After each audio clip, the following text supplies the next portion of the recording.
The battlefield had gone quiet long after the last weapons stopped firing. Smoke still floated above the broken land, and the ground was covered with metal, ash, and silence. Far from the main war zones, a human named Aaron walked alone across the remains of an old outpost. He moved slowly, not because he was weak, but because every step carried memories he did not want to wake. Aaron had once been a soldier in the Human Defense Force. The war against the Varelian Empire had shaped his youth and taken his peace. He no longer wore armor, yet the weight of it stayed on his shoulders. His shelter stood near the edge of the battlefield, built from scrap and old supply crates, hidden from any common travel path. Each day followed the same rhythm. Aaron repaired broken machines, cleaned old tools, and watched the sky when the light faded. He avoided cities and trade stations, choosing isolation over questions. The galaxy believed the war was finished, but for him, it had never truly ended. The memory always returned at night. Years ago, during the final push of the war, Aaron had been part of a ground unit sent to hold a narrow ridge. The enemy had attacked harder than expected, and communication failed within minutes. Explosions tore through the line, and soldiers scattered as survival replaced strategy. Aaron had been thrown against a shattered transport hull when a blast hit nearby. His weapon failed, his visor cracked, and his squad vanished into smoke. He could have waited for evacuation, but instinct drove him forward through the chaos. That was when he saw the fallen figure. She lay near the remains of a command craft, her armor glowing faintly even as sparks flickered around her. She was unlike any Varelian soldier Aaron had seen before. Her presence felt heavier, as if the air itself recognized her importance. Dark blood marked the ground beneath her, and one wing was twisted at an unnatural angle. Aaron did not know she was the queen at that moment. He only knew she was alive and that enemy drones were moving closer. His training told him to leave. The war had erased mercy from most minds, and hesitation often meant death. Yet his feet did not move away. He dragged her behind a collapsed ridge, using the last of his strength. Explosions shook the ground as he worked quickly, sealing wounds and stabilizing her breathing. His hands trembled, but he did not stop. He told himself he was saving a life, not choosing a side. She never woke while he worked. When rescue ships arrived hours later, Aaron disappeared into the smoke before anyone noticed what he had done. No one asked him questions, and no one praised him. The war ended days later, and the galaxy moved on. Aaron believed she had died. He believed that even if she lived, she would never remember a nameless human soldier. Queens ruled worlds, not memories. Years passed. The battlefield planet became forgotten, ignored by traders and governments alike. Aaron stayed, living quietly, repairing relics of war and selling scrap to the rare visitor who passed through. He avoided news channels and official broadcasts, choosing silence over stories of victory. One evening, as the twin suns dipped below the horizon, the sky changed. Stars dimmed as space folded in on itself, and a massive shape emerged where nothing had been moments before. A Varelian royal vessel descended slowly, its surface glowing with symbols that once inspired fear across the galaxy. Aaron stood still, his heart pounding.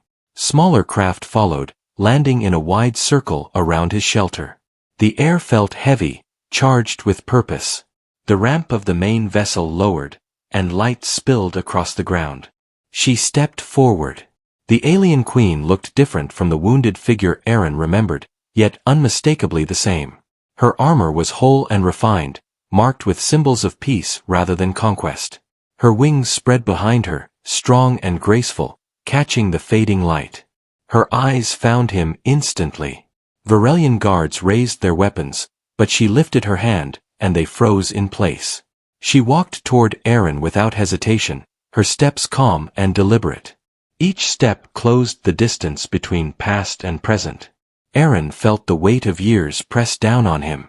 He had imagined this moment in fragments, never believing it would become real. She stopped a few steps away from him. Up close, he noticed the faint scar along her side, exactly where he had sealed her wound on the battlefield. The sight made his chest tighten. She studied his face, her expression unreadable, yet not cold. "Do you remember me, human?" she asked. Her voice was steady and clear. Aaron swallowed, his thoughts tangled between disbelief and memory. He nodded slowly, unsure what words could carry the truth of that moment. She inclined her head slightly, a gesture of respect rarely given to anyone outside her kind. "I have searched many systems for you," she said. Aaron's breath caught. He had never imagined being sought by a ruler of worlds. He had expected judgment, not recognition. "I remember the battlefield," she continued. "I remember the pain and the darkness. I remember waking and finding my wounds sealed by hands that did not belong to my own people." The guards remained silent, their weapons lowered, their eyes fixed on their queen. "You saved my life," she said. "Not as an enemy, not as an ally, but as a being who chose compassion." Aaron shook his head slightly, his voice quiet when he finally spoke. "I did what anyone should have done." The queen watched him closely, then allowed a faint expression of something like relief to pass across her face. "Few would have," she replied.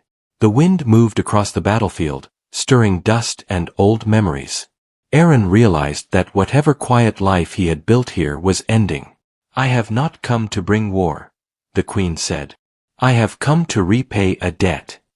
Aaron looked at the ships, the guards, and then back at her. The galaxy had moved on from the war, but it had not forgotten him. And now, neither had she. The queen stood before Aaron as the wind moved softly across the old battlefield. Her arrival had changed the silence into something heavy and alive. Aaron felt smaller than the ruins around him, yet he did not step back. He had faced fear before, and this felt different. She turned slightly and gestured toward the horizon where her ship rested. The guards moved away without sound, creating space rather than pressure. Aaron noticed this and understood it as intention rather than chance. The queen spoke again, her voice calm and steady. "I did not come to command you or to judge you," she said. "I came because the path of my life and the path of my people changed the moment you chose to stay." Aaron listened without interrupting. He had learned during the war that silence often carried more meaning than words. He folded his hands and waited. She looked across the battlefield as if seeing the past layered over the present. "When I awoke after the battle, I was told I had survived against all expectation," she said. "My healers believed it was fortune or resilience. I knew it was neither." She touched the faint scar at her side with care.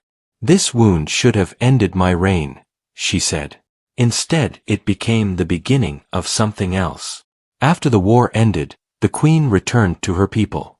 The empire she inherited was strong in force but weak in spirit. Years of conflict had hardened hearts and narrowed vision. Victory had not brought peace, only exhaustion. She told her council the truth. She told them that a human soldier had saved her life without demand or reward. Many did not believe her at first. Others dismissed it as an exception that meant nothing. But the queen did not forget. She ordered a quiet search across the systems. Not to capture or question but to find. Records were incomplete, and the battlefield had erased many identities. It took years of patient effort and silent observation. During those years, the queen ruled differently. She ended expansion campaigns and opened negotiations where none had existed before. She reshaped military doctrine into defense rather than conquest. Some resisted her changes, but her authority held. Each decision traced back to the same memory. A human soldier kneeling beside her in the smoke. A choice made without certainty of survival. Aaron shifted his weight as she spoke. He had never imagined his actions reaching so far. He had believed the moment ended when the battle ended. "You are not the only one who carries scars," the queen said. "Entire worlds carry them." She faced him fully again. "There are those among my people who still believe humans are threats that must be contained," she said. "There are those among humans who believe my kind can never change." Aaron nodded slowly. He had seen hatred survive peace treaties. The truth stands between those beliefs. the Queen continued. And the truth requires a bridge. Aaron felt a tightening in his chest. He sensed where her words were leading, though he did not yet see the shape of it. I have come to ask something of you, she said. Aaron met her gaze. He did not bow or look away. He simply listened. I want you to stand as proof, she said. Proof that choice matters more than origin. Proof that mercy can exist even in war. Aaron took a slow breath. He had avoided responsibility for years by choosing solitude. He had told himself that one life saved did not change the universe. Yet here stood a queen who ruled worlds because of that single act. I am not a leader, Aaron said quietly. I am not a symbol. The queen inclined her head again. You are neither by title, she said. You are both by truth. She explained what she proposed. A shared council between humans and Varelians. A place not of command, but of testimony. A place where decisions were guided by lived experience rather than fear. Aaron would not rule or negotiate treaties. He would speak. His story would be recorded. His presence would remind both sides of what had been possible in the darkest moment. Aaron felt the weight of it settle on him. He had built his life around being unseen. Now he was being asked to stand in light. I chose you because you never chose power, the Queen said. That is why power listens. Silence stretched between them. The wind carried the faint hum of the distant ship. Aaron looked at the ground, then at the ruins, then at the sky. He thought of the nights he spent watching stars alone. He thought of the friends who never came home. He thought of the Queen bleeding on the battlefield and the choice that followed. I am tired, Aaron said. But I am not done. The Queen watched him closely, her expression steady. She did not rush him or press further. Aaron raised his eyes. If I do this, it is not for empires, he said. It is for the people who live under them. A subtle shift passed through the Queen's posture. Respect deepened into something stronger. That is the answer I hoped for, she said. She extended her hand toward him, not as a command, but as an invitation. Her hand was steady and open. Aaron hesitated only a moment before placing his hand in hers. The contact was brief, simple, and real. In that moment, the battlefield no longer felt like a place of endings. It felt like a place of return. The ships around them powered down further, lights dimming as tension eased. The guards relaxed without being told. Aaron knew that leaving this planet meant leaving the life he had built in silence. It meant stepping into a future shaped by voices rather than solitude. He also knew that some choices did not allow return. The Queen released his hand. We will depart at first light, she said. You will have time to decide if you wish to walk this path. Aaron nodded once. He did not need much time. As the Queen turned back toward her ship, Aaron watched the sky again. The stars seemed closer than before. The past had found him not to bind him, but to ask something of him. And for the first time since the war ended, Aaron felt that his survival had meaning beyond endurance. The first light of the planet rose slowly across the battlefield, turning old metal and dust into shades of gold. Aaron stood outside his shelter, looking at the few belongings he had gathered. He did not own much, yet each object carried years of quiet survival. Leaving them felt like closing a chapter he never expected anyone to read. The Queen waited near the base of the ship, giving Aaron space rather than pressure. She understood that this decision mattered not because of politics, but because it asked a man to step away from silence. The guards remained distant, respectful, and still. Aaron took one last look at the land that had hidden him for so long. This place had kept him safe, but it had also kept him small. He felt fear, but it was the kind that comes before growth rather than loss. He walked toward the ship. The interior was calm and open, filled with soft light instead of sharp edges. Varelian design favored balance over force, a truth few humans had ever seen. Aaron noticed how the space felt welcoming rather than imposing. As the ship lifted, Aaron watched the battlefield shrink beneath them. The scars of war faded into patterns, then into nothing. He realized that distance did not erase memory, but it could change how it was carried. During the journey, the Queen spoke little. She allowed Aaron time to adjust, to observe, and to think. When she did speak, her words were measured and honest. "The council you will face is not united," she said. "Some will see you as hope. Others will see you as risk." Aaron nodded. He had expected nothing else. "You will not be asked to defend empires," she continued. "Only to speak truth." That idea stayed with him. When they arrived at the central station, Aaron felt the weight of attention before he saw anyone. The structure floated between human and Varelian territories, built as neutral ground after the war. It had never been used as intended until now. Delegates from both sides gathered in the chamber. Humans sat alongside beings of unfamiliar shapes and colors. The air carried tension held in restraint rather than anger. Aaron entered beside the Queen, not behind her. That alone caused a ripple of reaction. Whispers spread, eyes followed, and silence slowly took hold. He stood at the center of the chamber, feeling exposed and grounded at the same time. He reminded himself that he had survived worse than judgment. The Queen addressed the assembly first. She spoke of history, of war, and of the fragile peace that followed. She spoke of strength that destroys and strength that protects. Then she turned toward Aaron. "This human stands here not by command," she said. "He stands by choice." All eyes turned to him. Aaron felt his throat tighten, but he did not look away. He spoke slowly, choosing honesty over polish. "I am not a hero," he said. "I am someone who made a decision in a moment when fear could have ruled me." He spoke of the battlefield, of confusion and loss, of seeing a life in danger rather than an enemy. He spoke of how that choice had stayed with him long after the war ended. "I did not save a queen," he said. "I saved a being who was alive." The room remained silent. Some faces softened. Others hardened. A human delegate stood and questioned him. "Why should we trust a ruler who once led attacks against our worlds?"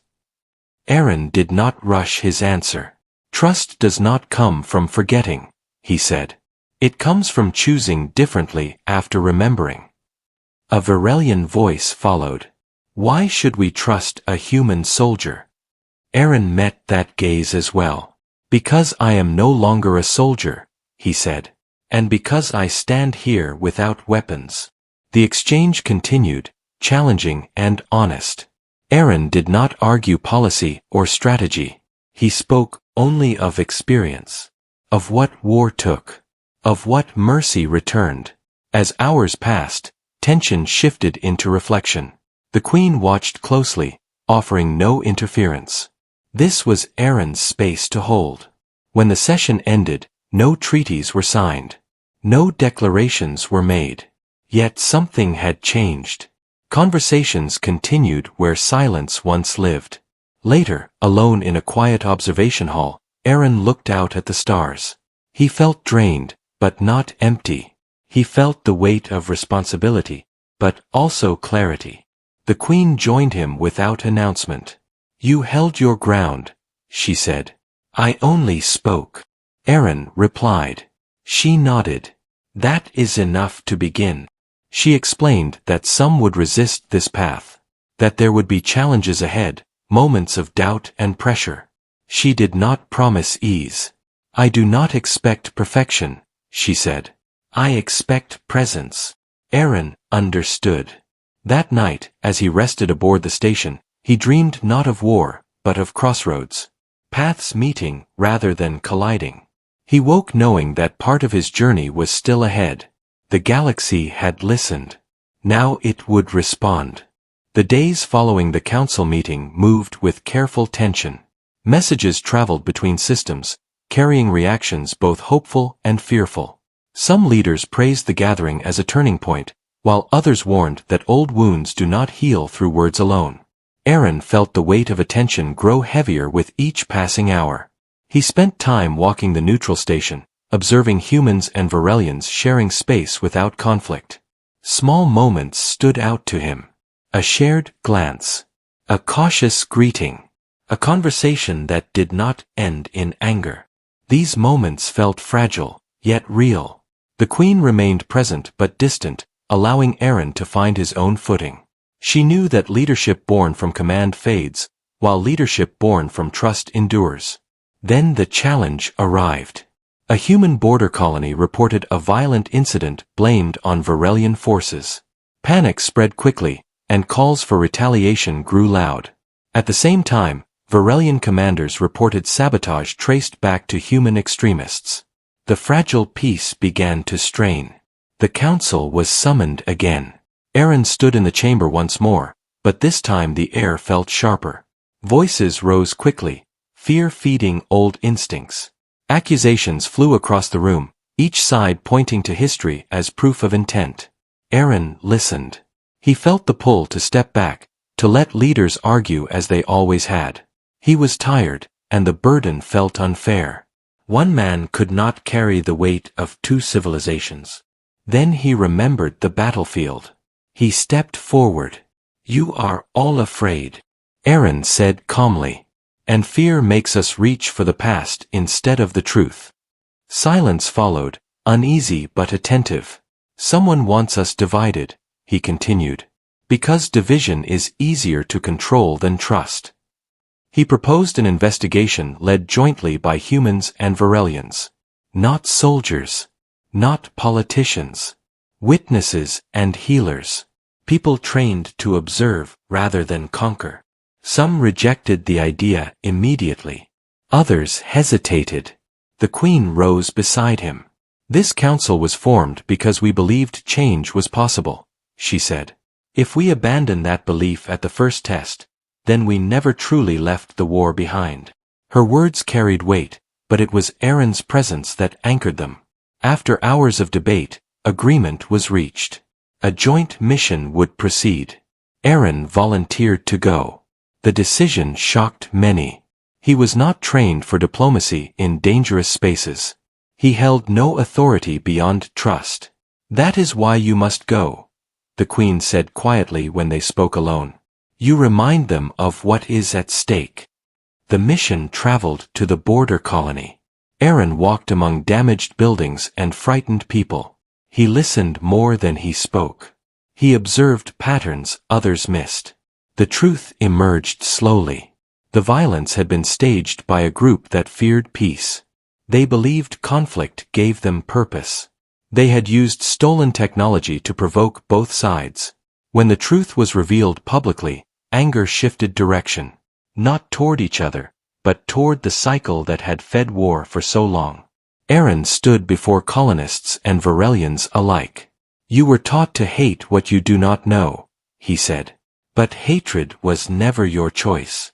It was handed to you." The words spread faster than any broadcast. The crisis ended not with force, but with exposure. When Aaron returned to the council, the atmosphere had changed. Trust had not become certainty, but it had grown roots. The Queen addressed the assembly one final time. "This human once saved my life in silence," she said. "Now he has saved something larger." She turned to Aaron. "You were asked to stand between worlds," she said. "You have done more. You have connected them." Aaron felt emotion rise, but he kept his voice steady. "I did not do this alone," he said. "Peace is not built by one choice. It is built by many, repeated." The council voted to formalize the shared assembly. Not as a symbol but as a living process. Aaron was offered a permanent role. He declined authority, but accepted responsibility. Time passed. Travel between systems increased. Joint aid missions replaced patrols. Children grew up hearing stories not only of war, but of the moment it changed direction. Aaron often returned to the quiet observation hall. He watched ships pass and thought of the man he had been on the battlefield. The Queen joined him one evening. "You could have disappeared again," she said. "Why did you stay?" Aaron considered the stars. "Because silence keeps wounds closed," he said. And speaking lets them heal. The Queen nodded. You changed the future without ruling it, she said. That is rare. Aaron smiled faintly. I only chose to stay, he replied. Far across the galaxy, a battlefield remained empty and quiet. Not as a reminder of destruction, but as proof that even in the darkest moment, a single choice could echo forever. And the galaxy remembered. Not the war, but the human who chose compassion.